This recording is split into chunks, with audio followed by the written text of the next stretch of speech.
ทุกคนมือนี้เป็นมือวันดีเลยทุกคนนะวันดีแต่ว่าเป็นมือคนหมดเงินคนนึงมัน เป็น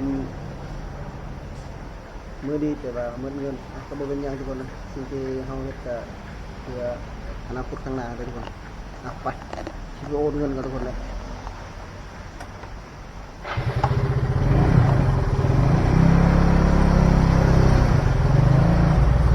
ตอนนี้ฝนตกเลยทุกคน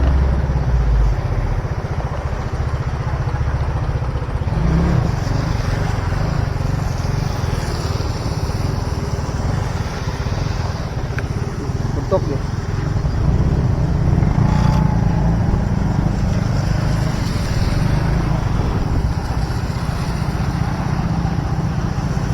ฝนตกแต่ว่าตกแบบปล่อยๆทุกคนนะ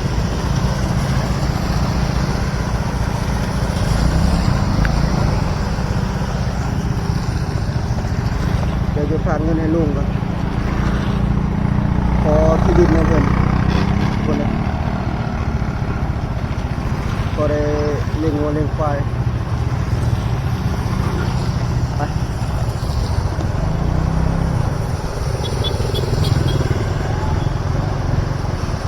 หลายดีนะ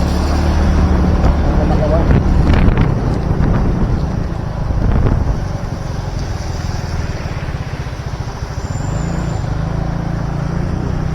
นี่แหละ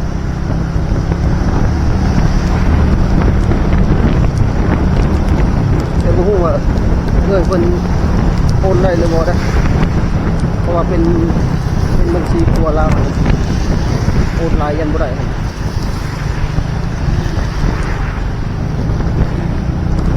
นี่แหละทุกคนข้างหน้านี่แหละบ่ได้ไกลหรอก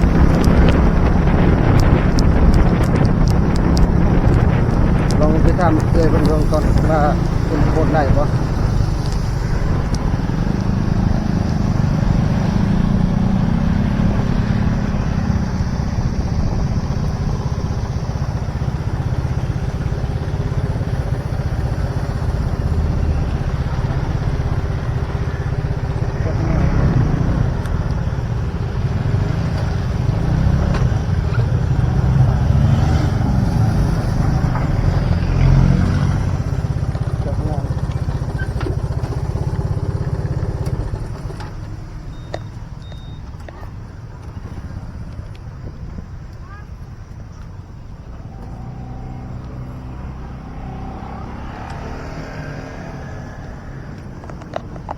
ใช่ป่ะ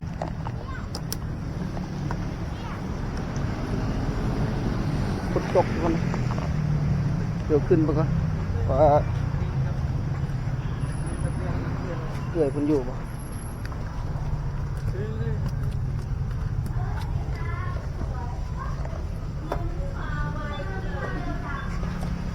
โอ้ลื่นเลยทุกคนนี่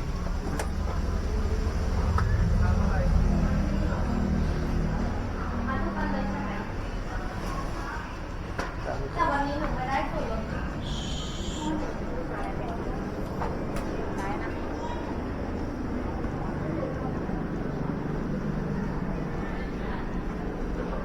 เศร้าไหมค่ายิ้มใช่ทุกคนนะ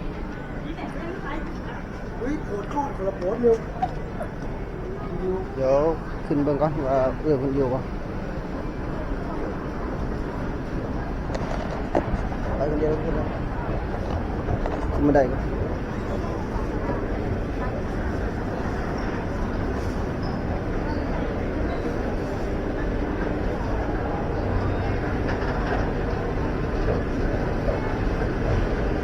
อยู่บ่เนาะวางบ่เนาะวางอยู่สบายดี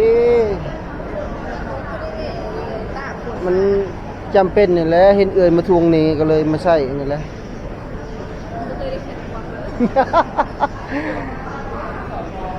บ่เอ่ยโอนเงินให้แน่ฮะเนื้อทุกคนนะไม่ค่ะเบิ่งก็ตามจักแสนนะทุกคนนะแต่เงินก็บ่ฮอดแสนค่อยอ้ายเขาดิ โอนเป็นช่องรอบได้เพื่อโอนไป78,000 78,000มันก็ต้องกด2 รอบ โด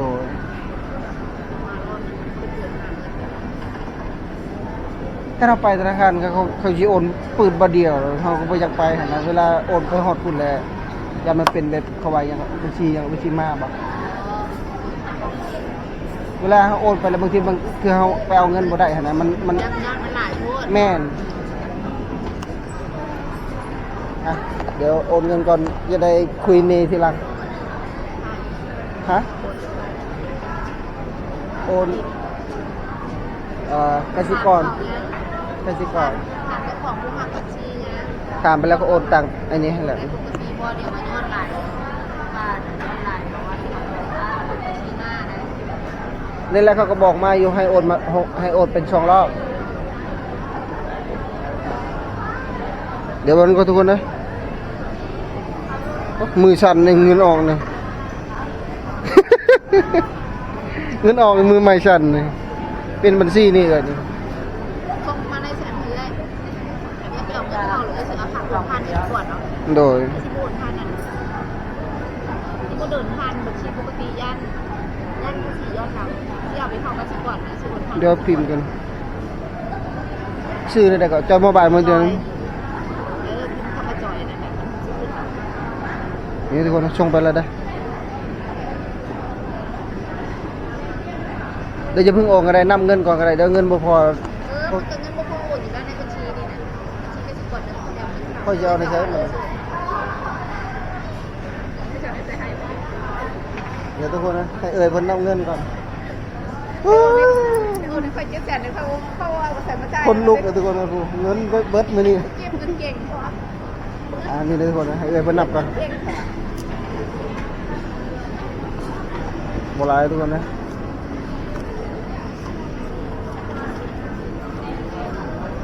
ค่าดินเขามา มันเป็นกสิกรมือ บอกว่าหมายถึงว่าโอนไปให้ค่าดินเขาบอกว่า อันนี้โอนเป็นซื้อขอน้ำเขาก็ว่าแม่นที่ดินเขา เอาแบงค์ให้เพื่อนเที่ยวเขาว่า นี่เลยทุกคนนะเปิดไปซื้อไอโฟนนะไปซื้อดินเดี๋ยว คนน่ะมาซื้อไอโฟนได้ขนาดนั้น คอยเอาไปบนเลี้ยงงัวเลี้ยงควายนะทุกคน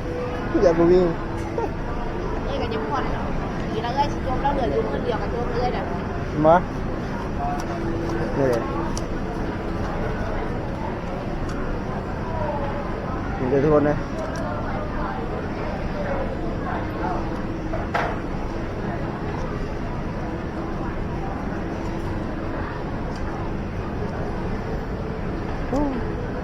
มือนี้เป็นเงินก็ออกทุกคนนะ ค่ากันเก็บเงิน ปืดมือเดียวหรอ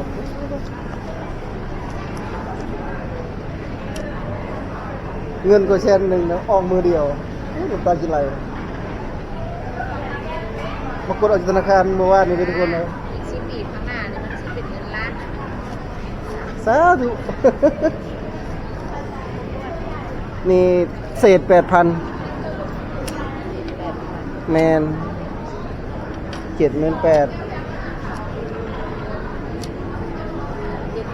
จะโอน40,000แล้วก็38,000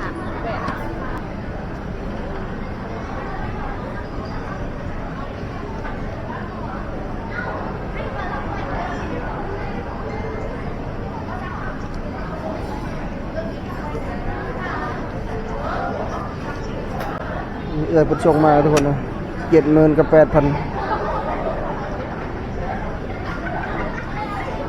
างทีอะเดี๋ยวเงินเข้าบัญชีโอนเงินให้เขา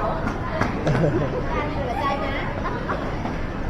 ว่าเห็นด่าในห้องหาจนเงินเนาะ เดี๋ยวคอยกันสิ นี่หลังมาไม่ ได้จ่ายการเน็ตเอื้อยเพิ่นนี่ทุกคนนะการเน็ตเอื้อยเพิ่นก็ต้อง400 กว่า 420 เอาไปกันได้2,000 โดนไปได้เวลาอยู่ร้าน4 คนเอาเขาบอกให้ไปคนนี้ยังดีก็ไม่ได้ไปก่อนที่เราไปวันนี้จะมาได้นี่นะคะ ฮะ ได้ดีนะคะ โดย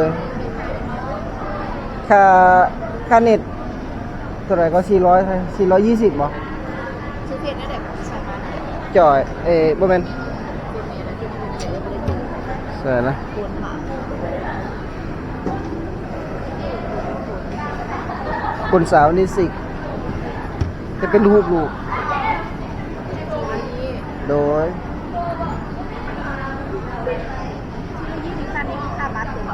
ฮะ ทีละ20 ค่าบัตรหรือค่า ค่าบัตรนั่นแหละ ค ถ้าบ้านละ แม่น ถ้าบ้านเราเนาะ ถ้าบ้านลาว รู้ไหมค่าตัวเนี้ยมันว่าค่าตัวเนี้ยอันที่มาได้แล้วมันว่า ค่าเติมเน็ตบ่ฮู้คือกันค่าเติมเน็ตมันบ่แม่นของเฮาเป็นของน้องอีกคนหนึงที่เขาแชทให้อันนั้นเด้แต่บ่ฮู้ว่าเขาจ่ายหรือบ่หรือไปถามเขาอีกรอบหนึงก็ได้เออ ที่ว่าน่ะ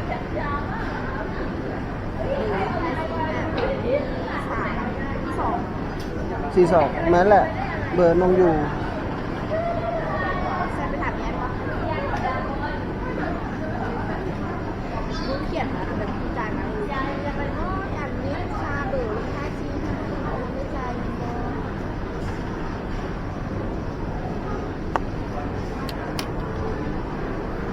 เรียนได้จากบ้าน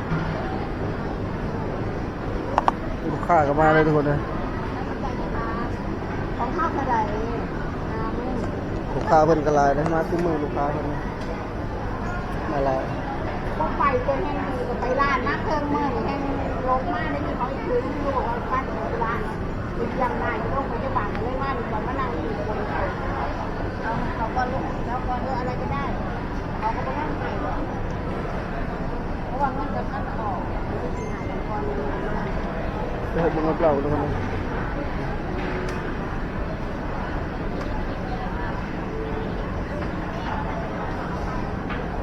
เขาอาการ ตอนนี้ก็อยู่ในห้างนะทุกคนเลยชั้น2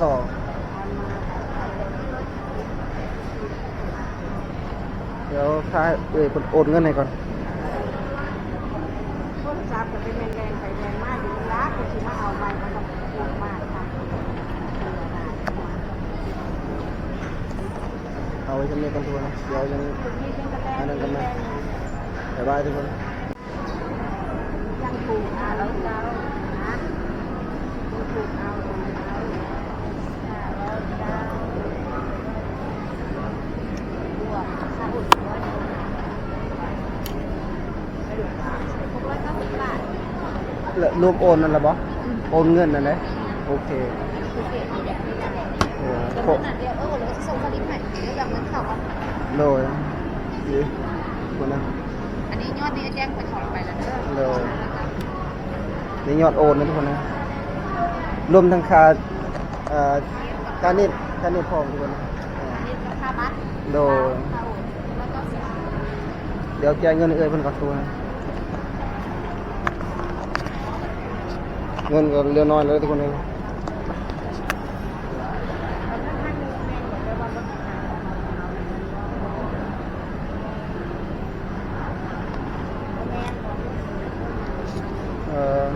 มีสองอยู่ในดินแล้วก็ต้อง590ก็600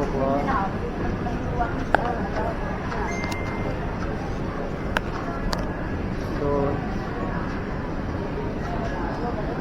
เบิ่งในกระเป๋าไม่ค่านะปุ๊กระเป๋าเราจะเก็บบ่ได้แล้วทุกคนนะพวกนี้เราจะ เราสิ 600 ขาดอีก100เนื้อ เท่าไหร่ก็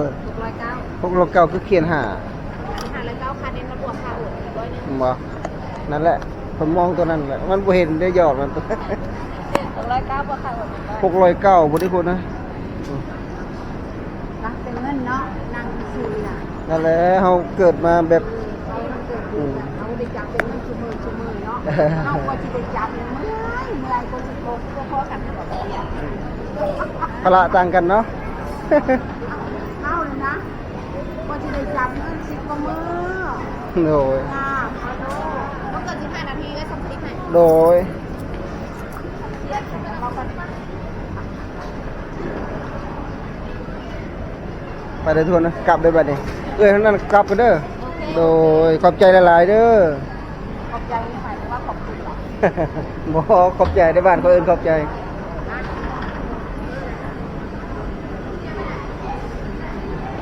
ไปทุกคนนะกลับได้บัดนี้พละเขาก็แล้วล่ะมื้อนี้คนเบิดเงิน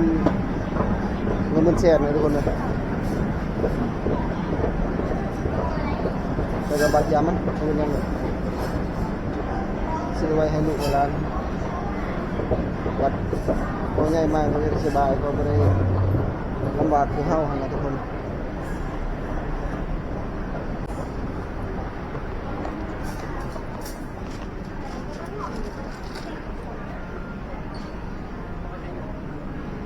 ต่อ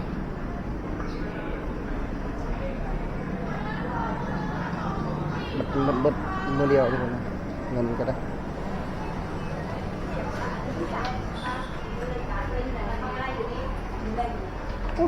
งอกคุณตกอยู่เลยทุกคนนะ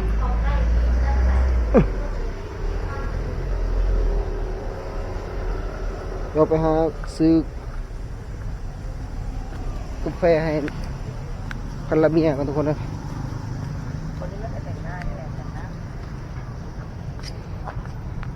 ไปเดี๋ยวพอกันดูละ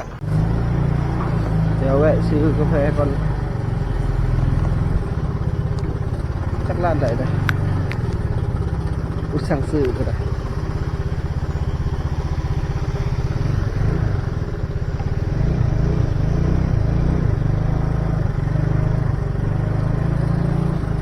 ใส่ว่าทุกคน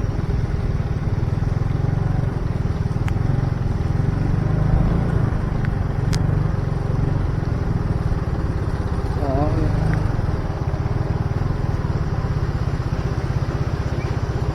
อาจจะเป็นร้านนี้เลย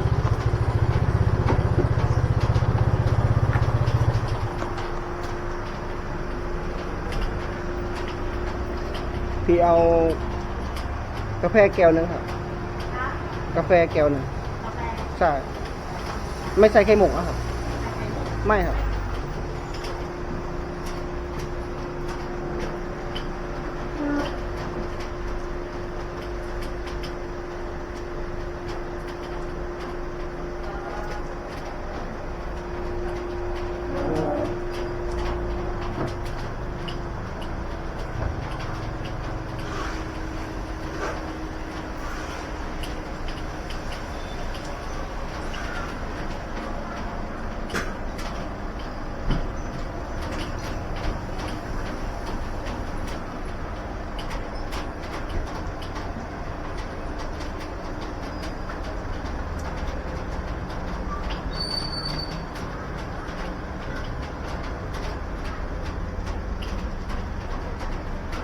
มีลายทุกคนนะเดี๋ยว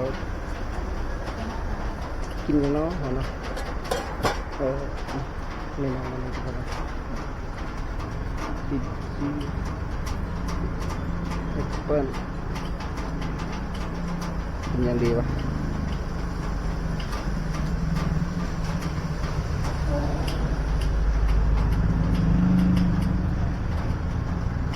เอานมสดมะพร้าวครับ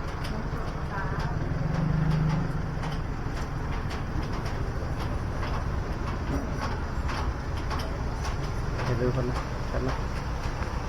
ซื้อน้ำก่อน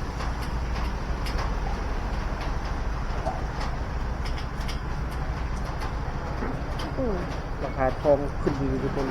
70,000 กว่าปุ๊บ79,000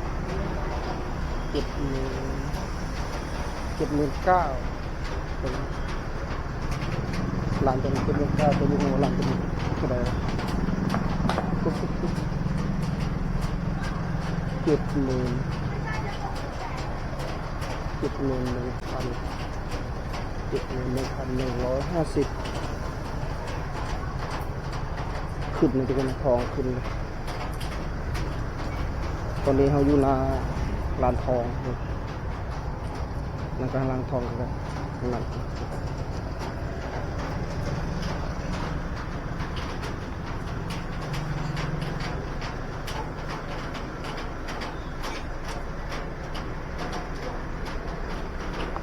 จังเลยคุณนะ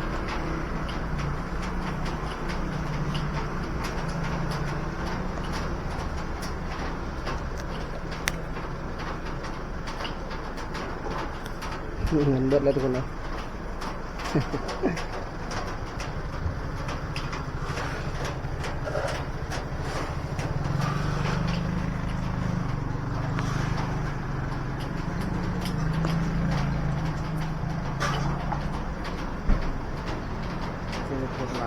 ซื้อร้าน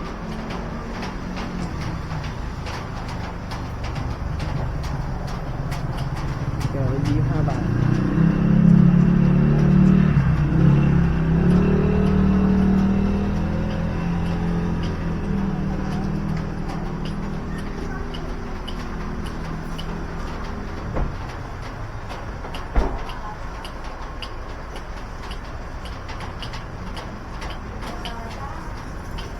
ท่าไหร่ครับ 50 บาท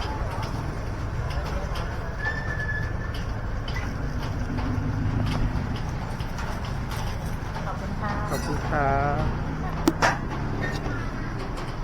ไปทุกคนกลับบ้านนี่ไปนี่ได้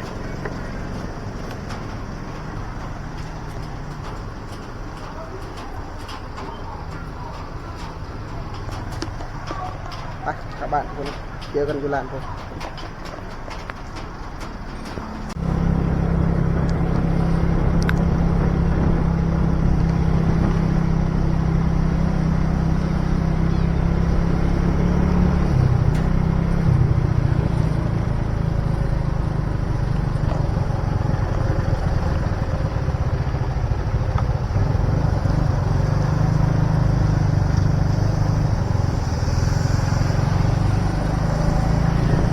ฝนมันตกทุกคนไปใส่มาใส่มันลำบากเลย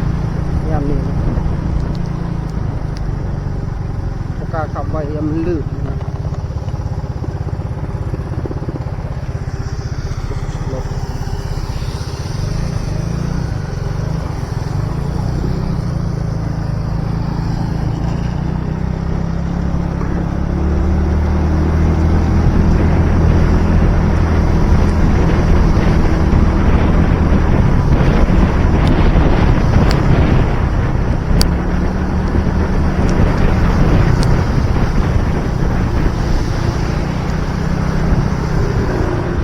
เดี๋ยวทุกคนนะ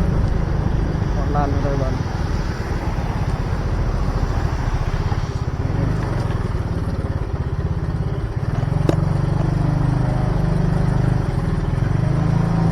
รถเก็บปะ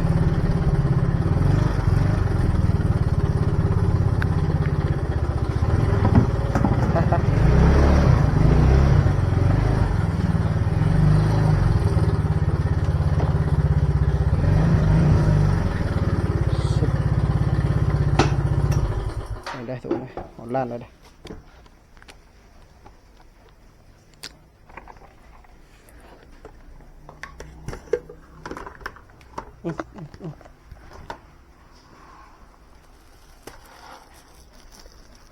นี่น้ำเขาก็ได้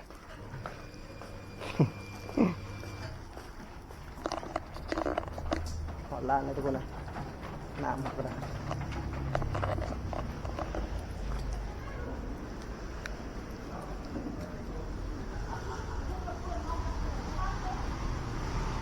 เดี๋ยวก่อนนะ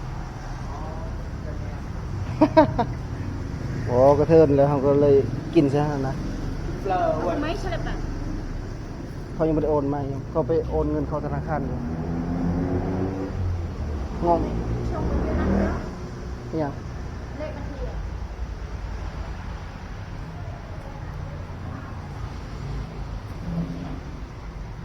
นี่เลยทุกคนนะ